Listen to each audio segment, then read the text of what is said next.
बुजुर्गों की ईद मदनी चैनल पर सिलसिला होगा। मदनी चैनल पर ईद के तीनों दिन सिलसिले में है क्या, आप भी देखिए। आज हम ईद मना रहे हैं बुजुर्ग इस्लामी भाइयों के साथ।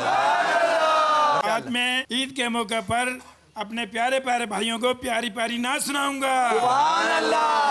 My dear brothers, I will describe you in English at the occasion of Eid al-Fitr. सुभान अल्लाह, वाह इंग्लिश, बापू इंग्लिश, वाह भाई वाह। आपको रिसाला दिया गया, जवानी कैसे गुजारे हैं? गुजारे हैं। बचपन खेल कूद में खोया, जवानी नींद में सोया, बुढ़ापा देख कर रोया, आखिर खाक हो जाना।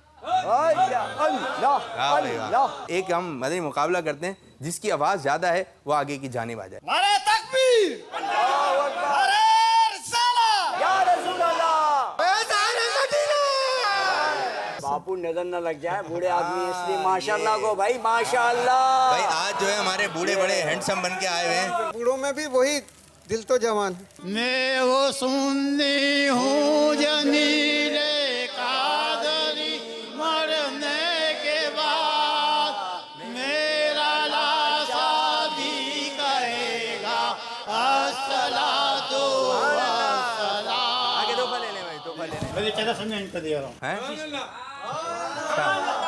इनका हक चलें, आपने इशार किया, ये भी अच्छी बात है। मैं ये समझता था कि बच्चों के साथ सिलसिला करना बड़ा मुश्किल है, लेकिन आज मुझे अंदाजा हो रहा है बूढ़ों के साथ भी सिलसिला करना बहुत मुश्किल है। आपको खुशखबरी सुनाओ है। खुशखबरी मेरे पीछे नहीं बोलो, देखो उधर से क्या आ रहा है। खुशनियत तौर पर नूर की बरसात हो, खुशनियत भाई नूर की बरसात हो, खुशनियत तौर पर नूर की बरसात हो। बुजुर्गों की नफ्सियात और बुढ़ापे के मसाइल बूढ़ा ही समझ सकता है। जरा बूढ़ा समझेगा कि उस पर भी गुजर रही होती है। बुढ़ापे में जवानी के ख्वाब नहीं देखे जाएंगे, दोबारा सेहत आएगी नहीं। तो हदीस पाक में वो फरमा दिया गया कि हर बीमारी का इलाज है, बुढ़ापे की कोई दवा नहीं। कुफले मदीना इंशाअल्लाह लगा रहेगा तो आफियत रहेगी।